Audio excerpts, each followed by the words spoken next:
Salam. Deməli, Quran-ı Kərimdə işlənən sözlər var. Bəzən tərcümələrdə isə həmin sözlərə eyni anlamlar yüklənir.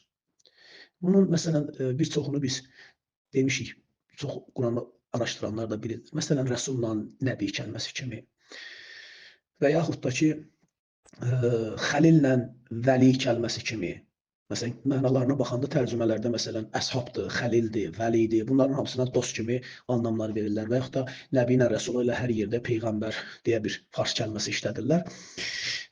Amma biz bilirik ki, bu sözləri əgər Allah öz kəlamlarında bu kəlmələri işlədəndə, bu kəlmələrin fərqi olmasa, hər yerdə belə eynisini işlədərdi. Yəni hər yerdə məsələn Nəbi işlədərdi və yaxud da hər yerdə Rəsul işlədərdi. Deməli, işlədirsə, fərqli gətirirsə, bunlarda mütləq fərqli bir özəlliklər vardır. Allah o özəlliyi qəsd edərək onun o fərqinə görə onu gətirmişdir. Biri də həmin kəlmələrdən farz sözü ilə vacib kəlməsinin özüdür ki, Quranda hər ikisi işlənir. Amma biz vacib sözünü orijinal saxlayırlar, yəni olduğu kimi vacib, yəni qaçınılmaz olan bir edilməsi labüd olan bir şeyə işlədilir. Amma farz sözünə də elə vacib deyə məna qoymuşlar. Yəni farzda vacib demişlər, amma vacibi də elə vacib kimi orijinal saxlamışlar. Bu istəyirəm ki, sizə farzın nə anlama gəldiyini, vaciblə farzın arasındakı fərqi sizinlə paylaşam. Yəni bu gün sizə demək istədiyim mövzu bu iki kəlmədir. Deməli, din və üstəgəl Quran bu semantikası məsələsidir. Birinci bunu deyim. Elə buna görə də bunun yəni vaciblə farzın arasındakı fərq nədir sualını ortaya qoysaq, cavab yalnız Qurana və sözlərin kökünə söykənərək buna cavab vermək lazımdır. Yəni adət, ənənə, ürf bu kimi şeylərə yox, ən əsas Quranın özündə bu kəlmələrə baxaraq, araşdıraraq buna cavab vermək lazımdır. Birinci gəlin fərz nədir onu anlayaq. Fərz sözü f və r hərfləri bizim dildəki ilə f və r-dır. Amma axırında keçən o z səsi gələn z bizim z deyil. Ərəbdə dediyimiz kimi z fərqli formalarda var.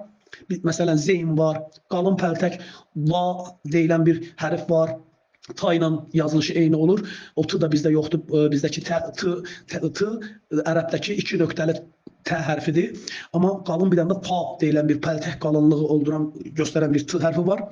Həmin onun bənzəri olan bir qalın la hərfi var. Bir də sadla, yəni bizdə olmayan s səsi ilə Allahu Saməddəki o fısıltılı sad hərfinin oxşar yazılışı nöqtəsi ilə birində nöqtə var, birində nöqtə yoxdur. Nöqtə olanda la olur və ləbbəlindəki z. Həmin o z ilə gəlmişdir.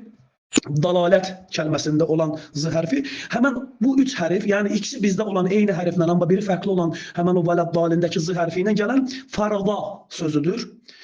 Bu kökdəndir, yəni kök hərfi bu üç hərfdən təşkil tapmışdır. Mənası kəsmək, müəyyən ölçü ilə ayırmaq, dəqiq şəkildə təyin etmək anlamlarıdır.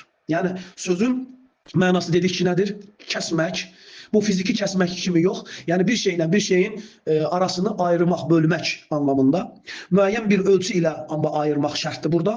Dəqiq şəkildə bir şeyi təyin etmək. Yəni mən bir şeyi ayırıram, bölüb çəkirəm və təyin edirəm ki, bunun ölçüsü məsələn bu qədərdir. Məsələn, deyək ki, 1 kilo buğdanı 2 yerə ayırıram, dəqiq 500 qram eləyirəm və təyin edirəm ki, bu 500 qramdır. Və bu olur faraza. Yəni belə desək, bunu bənzətmə eləsək. Bu lüğətdəki anlamı idi bunun. Quranda istifadə olaraq gələndə nümunələrinə baxırıq ki, məsələn, faridətən minallah formasında ifadə var. Məsələn, Nisa 11-də keçmişdir, Tövbədə var, 60-cı ayədə keçir. Allah tərəfindən dəqiq müəyyən edilmiş pay ifadəsini ortaya, dəqiq müəyyənləşdirilmiş bir pay olaraq göstərilə bilər. Fəradallahu ləkum təhillətə əymanikum. Allah sizin üçün adlarınızın həll yolunu təyin etdi. Həll yolunu təyin etdi. Aydındır? Bu həll yolunu təyin, sözün kökü farazadır da, təyin etdi. Adlarınızın həll etmək yolunu sizin üçün neynədir? Təyin etdi. Burada farz mütləq əmr demək deyil. Ölçüsü, sərhədi, miqdarı, konkret müəyyən edilmiş hökm deməkdir. Yəni, farz konkret şəkildə bölünmüş, yazılmış, çərçivəsi çəkilmiş hökmə deyilər. Yaxşı, vacib nə deməkdir onda? Vacib sözünün mahiyyəti kök olaraq vav hərfi, cim hərfi, bir də bə hərfi deyilən 3 hərfdən təşkil tapmış. Əsas mənası düşmək, sabit olmaq, qaçılmaz şəkildə baş vermək anlamlarındadır. Yəni baş verməsi qaçınılmaz olan. Məsələn, bir şeyin düşməsi qaçınılmazdırsa da deyərlər vacəbə. Aydındır. Misal vermək olar. Məsələn, Həcc surəsi 36-da deyir ki, فَإِذَا وَجَبَتْ جُنُوبُهَا Dəvələrdən danışır. Dəvələrin kəsilməsindən sonra bilirsiniz də dəvəni yıxıb yerə kəsməzlər. Ayaq üstə onların iki döş qəfəsinin ortasından bıçaqla yararlar. Dəvələr hərəkət edər, sonra isə yanı üstə yerə düşərlər. Bax, o düşülmə, yəni yarıldığı üçün ondan sonra onun hərlənərək yerə yıxılması nə olur? Qaçınılmaz olur. Ona görə deyirlər ki, ayədə gəlir ki, فَإِذَا وَجَبَتْ جُنُوبَهَا Nəticədə o zaman onların yanları üzərinə nə qarırlar? Vacəbə eləyərlər, düşərlər. Yanları yerə düşdükdə o dəvənin. Onun dirətindən özünüz də yiyin, ehtiyaclı olanlara, fəqirlərə də verin deymişdir. Nəml surəsi 82-yə baxırıq. فَإِذَا وَجَبَ الْقَوْلُ عَلَيْهِمْ kəlməsi keçir. Burada isə Nəml 82-də onlar üçün söz qaçınılmaz oldu. Labüd olması.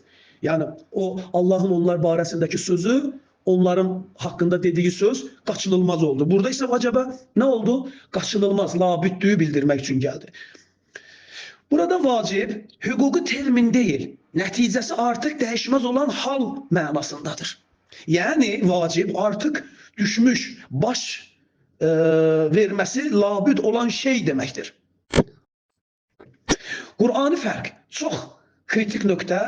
Əgər bu iki söz eyni olsaydı, yani biz Kur'an'da bu fərqə baxanda kritik olarak en önemli nöqtə. Əgər bu iki söz eyni olsaydı, Kur'an yalnız birini işlədərdi. Amma etmir bunu. Çünkü Kur'an fərz sözünü ölçülmüş, paylanmış, yazılmış ilahi təyinlər üçün işlənir. Vacib sözünü nəticəsi qaçılmaz olan proses ve hallar üçün istifadə edir.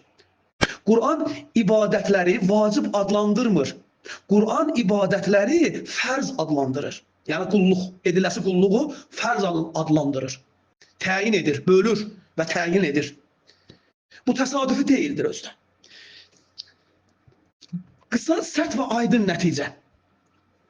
Söz, Kur'andakı funksiyası, yəni fərz, vacib sözünün Kur'andakı funksiyası, fərz, ölçüsü, forması, vaxtı Allah tərəfindən konkret müəyyənləşdirilmiş, müəyyən edilmiş hökm, təyin edilmiş hökmdür. Vacib isə baş verməsi artıq labüd olan hal və ya nəticədir.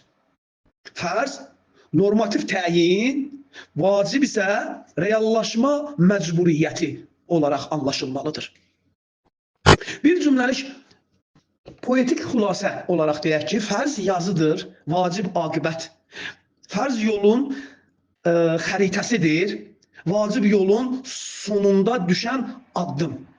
İstəsəm bunu belə də adlandıra bilərik ki, fərz elə bil bölünür, çizilir. Amma vacib isə onun labüddür, qaçınılmaz olaraq orada edilməli olan şeyi bildirir. Bu kadar. İnşallah ki yəqin fikrim sizə aydın olmuştur. Yəni vaciblə farz kəlmələrini ona görə tərcümə edənlər yaxşı olar ki bildirsinlər. Orijinalını saxla. Necə ki vacibi orijinal saxlayıbsan, cəmaət onu başa düşür. Farzı da sən orijinal saxlasan, başa düşəcəkdir. Və istər-istəməz farzın bir ayətin içində işləndiyi zaman nə anlama gəldiyini, vacibin də nə anlama gəldiyini, bax bu dediyim fərqləri görəcəkdir. Salam olsun hidayətə tabi olanlara.